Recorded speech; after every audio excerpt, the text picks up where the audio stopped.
یکی از درهای ورودی ساختمان شیشه‌ای و به اصطلاح ساختمان خبر سازمان صدا و سیماست که می‌بینید به چه شکلی افتاده. جنایت جنگی رژیم کودک‌کش. تمامی سازه‌های پلاستیکی کاملا ذوب شده. شیشه‌هایی که تو طبقه اول بوده، این قسمت‌های داخل سمت استدیویی که تا آخرین لحظه خانم امامی اونجا داشت اطلاع رسانی می‌کرد، دقیقاً تو همین زاویه پشت این آبنمایی که در اینجا می‌بینید و تمام این درخت‌های شاید بشه گفت چند ده ساله‌ای که تو این محوطه شیشه‌ای بود از بین رفته، سوخته.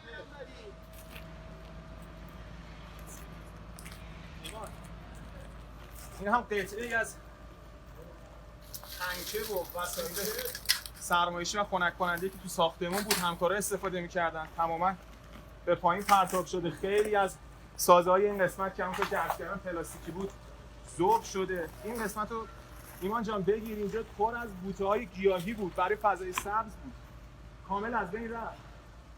همکارانمون تا آخرین لحظه تو این محل، دقیقاً همین محلی خانم امامی حضور داشتن و اطلاع رسانی می‌کردن، این نقطه بود. می‌بینید چه آسیب جدی رسیده.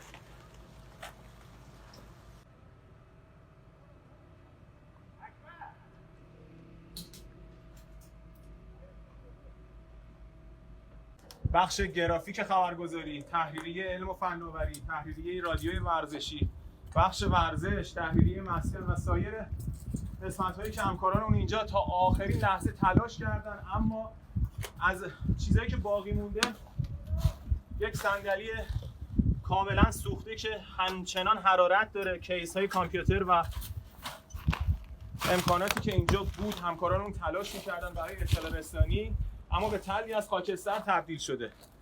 و اینجا هم طبقه پایانی ساختمان شیشه‌ای، همون طبقه چهارم که محل شهادت یک از همکارانمون بود و بیشتر از این دیگه ما نمیتونیم جلو بریم. کاملا سازه فرو ریخته تو طبقه چهارم و سمت راست و این سمت چپی که مشاهده میکنید کاملا از بین رفته و نیما رجبپور عزیز تو این محوطه بود که آسیب جدی دید و به شهادت رسید.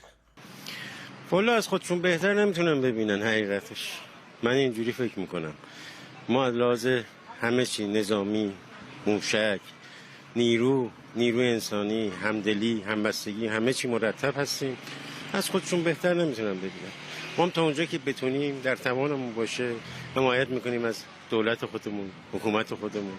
نمیذاریم هم که ایران به دست امثال اینا بیفته و بخوان کاری هم برامون بکنن. فقط میخوان مردم روحیه مردم رو ضعیف کنن. ما درخواستمون از نیروی مسلح همینو تو همون کشور پیاده کنن. یکی من به شخصه امروز نامه زدم برای رهبری، میگم همین جنگو ببرید داخل اون خاک، نه با موشک، مردم رو بفرستیم، منو بفرستیم. من خودم میرم اونجا همین بلا رو سرشون میارم.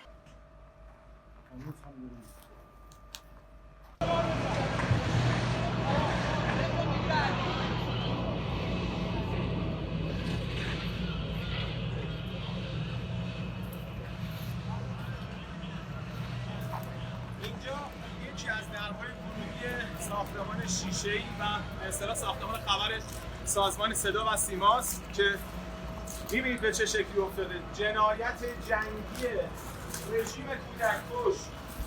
تمامی سازه‌های پلاستیکی کاملا ذوب شده. شیشه‌هایی که تو طبقه اول بوده، این قسمت‌های داخل سمت استدیویی که تا آخرین لحظه خانم امامی اونجا داشت اطلاع رسانی می‌کرد، دقیقاً تو همین زاویه پشت این آبنمایی که در اینجا می‌بینید و تمام این درخت‌های شاید بشه گفت چند ده ساله‌ای که تو این محوطه شیشه‌ای بود از بین رفته، سوخته.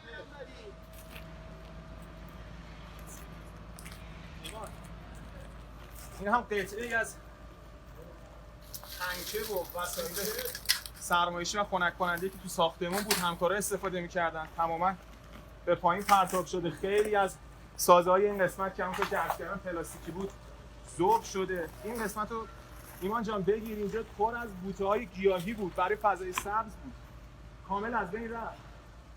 همکارانمون تا آخرین لحظه تو این محل، دقیقاً همین محلی خانم امامی حضور داشتن و اطلاع رسانی می‌کردن، این نقطه بود. می‌بینید چه آسیب جدی رسیده.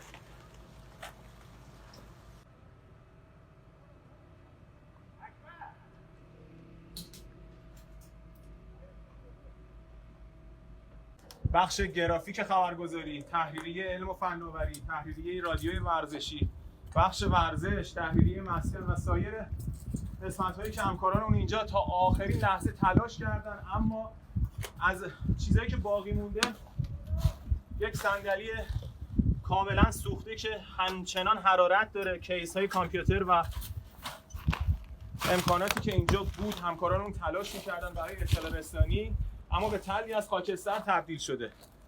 و اینجا هم طبقه پایانی ساختمان شیشه‌ای، همون طبقه چهارم که محل شهادت یکی از همکارانمون بود و بیشتر از این دیگه ما نمیتونیم جلو بریم. کاملا سازه فرو ریخته تو طبقه چهارم و سمت راست و این سمت چپی که مشاهده میکنید کاملا از بین رفته و نیما رجبپور عزیز تو این محوطه بود که آسیب جدی دید و به شهادت رسید. والا از خودشون بهتر نمیتونن ببینن حقیقتش. من اینجوری فکر میکنم. ما از لحاظ همه چی، نظامی، موشک، نیرو انسانی، همدلی، همبستگی، همه چی مرتب هستیم. از خودشون بهتر نمیتونن ببینن.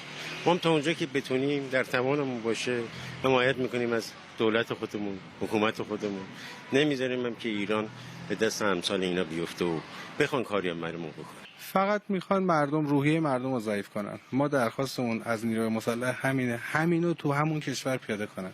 یکی من به شخصه امروز نامه زدم برای رهبری، میگم همین جنگو ببرید داخل اون خاک، نه با موشک، مردم رو بفرستیم، منو بفرستیم.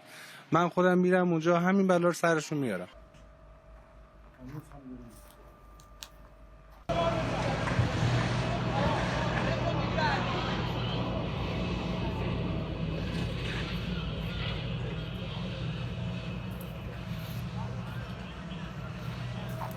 اینجا یکی از درهای ورودی ساختمان شیشه‌ای و به اصطلاح ساختمان خبر سازمان صدا و سیماست که می‌بینید به چه شکلی افتاده. جنایت جنگی رژیم کودک‌کش، تمامی سازه‌های پلاستیکی کاملا ذوب شده، شیشه‌هایی که تو طبقه اول بوده، این قسمت‌های داخل سمت استدیویی که تا آخرین لحظه خانم امامی اونجا داشت اطلاع رسانی می‌کرد، تقریباً تو همین زاویه پشت این آبنمایی که در اینجا می‌بینید و تمام این درخت‌های شاید بشه گفت چند ده ساله‌ای که تو این محوطه شیشه‌ای بود از بین رفته، سوخته.